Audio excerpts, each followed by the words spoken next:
ద్వారా ఆదిలాబాద్ నుంచే వారు పాదయాత్ర మొదలు పెట్టినా పిసిసి అధ్యక్షుడిగా సిఎల్పి నాయకుడిగా మేము ప్రత్యేకమైన దృష్టిని ఆదిలాబాద్ మీదనే పెట్టినాం.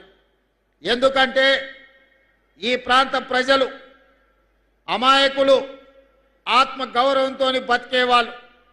కానీ నిరంకుశంగా వ్యవహరిస్తే నిరంకుశానికి వ్యతిరేకంగా నిటారుగా నిలబడి కొట్లాడి అమరులై రాజులనే గద్దె దించిన చరిత్ర ఈ ఆదిలాబాదు గడ్డకు ఉన్నది.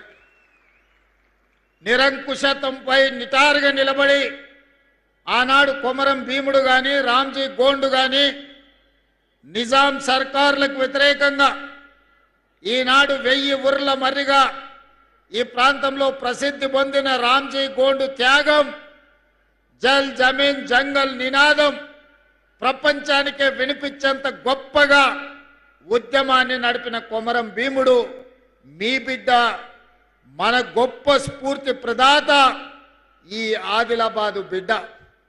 ఈ అటవీ ప్రాంతంలో అపారమైన ఖనిజ సంపద, శ్రమ చేయగలిగిన ప్రజలు. కానీ ప్రభుత్వాల నిర్లక్ష్యం, ప్రభుత్వాల ప్రణాళిక లేకపోవడంతో ఈ ప్రాంతం వెనుకబడి అలాగే ఉన్నది. ఈ ఆదిలాబాదు ప్రాంతం దాదాపుగా 60% అటవీ ప్రాంతం. అపారమైన ఖనిజ సంపద ఉన్నది, అపారమైన జలవనరులు ఉన్నాయి, అపారమైన ప్రాచీన సంస్కృతి ప్రాంతంలో ఉన్నది. కానీ ఈ ప్రాంతానికి పరిశ్రమలు రాలే, ఈ ప్రాంతంలో వ్యవసాయం విస్తరించలే, ఈ ప్రాంతంలో విద్య వైద్యము ఈనాటికి పేదలకు అందలే. ఈనాడు ఈ ఆదిలాబాద్ అటవీ ప్రాంతంలో ఉన్న గూడాలలో ఇప్పటికీ పూరు గుడిసెలుగానే ఉన్నాయి. తాగడానికి నీళ్లు అందని పరిస్థితి ఇంకా మన కళ్ళ ముందు కనిపిస్తూనే ఉంది. నేనే స్వయంగా ఈ ప్రాంతంలో పర్యటనకు వచ్చినప్పుడు గూడాలలో పర్యటించిన నాడు మిత్రులు స్వయం బాబురావుతో మాట్లాడి ఈ ప్రాంత గూడాలలో ఉన్న పటేళ్లను కలిసి తప్పకుండా మన ప్రభుత్వం వస్తుంది, మీ సమస్యను పరిష్కరిస్తామని ఆనాడు ఈ ప్రాంతంలో గూడాలలో ఉన్న పటేళ్లకు నేను మాట ఇచ్చి ఈ ప్రాంతాన్ని అభివృద్ధి పదం వైపు నడిపిస్తా అని చెప్పి ఆనాడు అనుకున్నాం.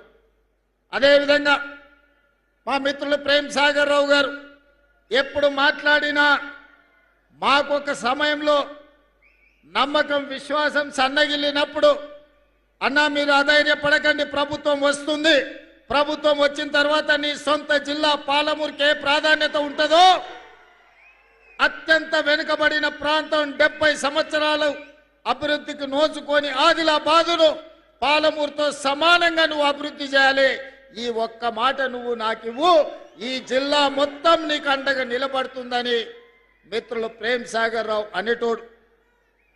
వారు మాట్లాడినప్పుడు ధైర్యం వచ్చేది, గుండె నిండా ఊపిరి పీల్చుకొని కొట్లాటకు సిద్ధమయ్యేది. మళ్ళా నెల తిరుగుతేనే ఏమవుతుందో అని భయం ఉండేది.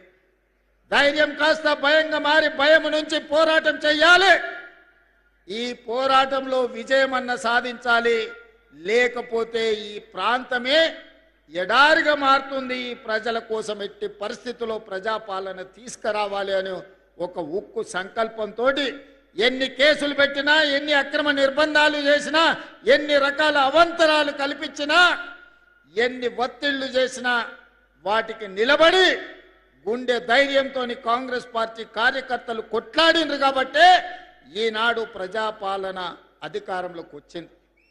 మిత్రులారా, నేను చాలా సందర్భాలలో చెప్పిన, ఎన్నికలు వచ్చినప్పుడే రాజకీయాలు, ఎన్నికలు వచ్చినప్పుడే ఎజెండాలు, ఎన్నికలు వచ్చినప్పుడు మన పార్టీని, మన వాళ్ళని గెలిపించుకోవడానికి 100% ప్రయత్నం చేద్దాం.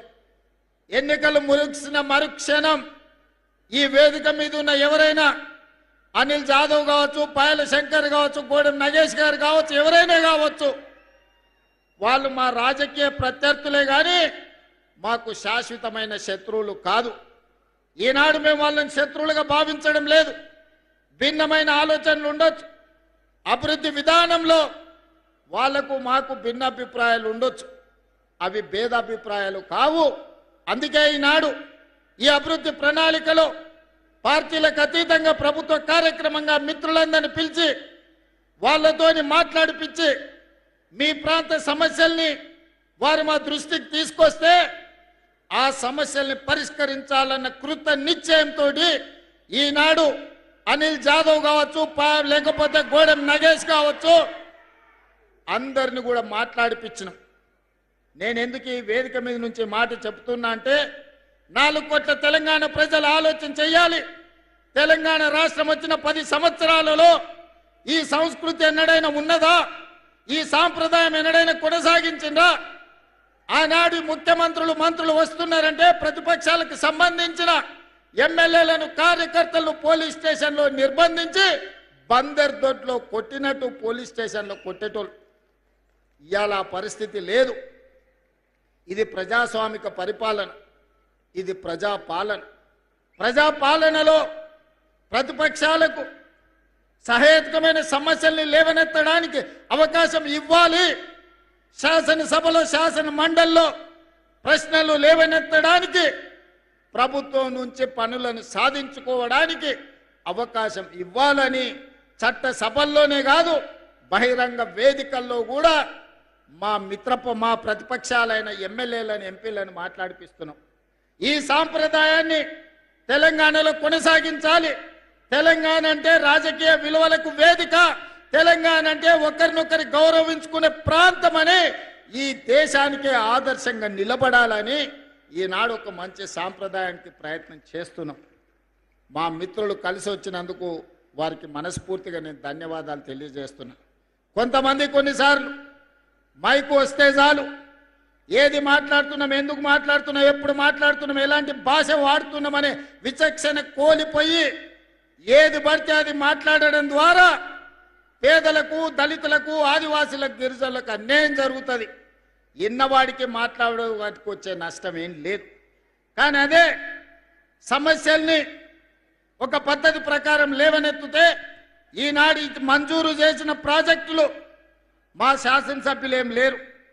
ఈరోజు young India integrated residential school కావచ్చు, సాగునీటి ప్రాజెక్టులు కావచ్చు, రోడ్లు కావచ్చు, ఇచ్చిన పనులు కాంగ్రెస్ పార్టీ శాసనసభ్యులు, పార్లమెంట్ సభ్యులు లేరు. లేకపోయినా ఇది పేదలకు అన్యాయం జరగకూడదు, పేదలకు మేలు జరగాలి, ఈ ప్రాంతంలో అభివృద్ధి పెంచాలి అని ఈనాడు ఇన్ని పనుల్ని మంజూరు చేసి ఈరోజు 1250 కోట్ల రూపాయలతోని మా మిత్రులు బట్టి విక్రమార్క గారు ఉదయం బయలుదేరే ముందు నాకు ఒక ఫోన్ చేసిరు. మనం నిర్మల్ కూడా young India integrated residential school ఇస్తే బాగుంటుంది అని. నిర్మల్లో మా ఎమ్మెల్యే గారు ఏం లేరు, కానీ అక్కడి ప్రజలు మనవాళ్ళే, అక్కడి ప్రజలు తెలంగాణ బిడ్డలే. నిర్మల్కు కూడా young India integrated residential school తక్షణమే మంజూరు చేయండి అని బయలుదేరే ముందు 200 కోట్ల రూపాయలతోటి నిర్మల్ శాసనసభ నియోజకవర్గానికి కూడా ఈనాడు స్కూలు ఇచ్చి ఈరోజు ప్రారంభోత్సవ కార్యక్రమం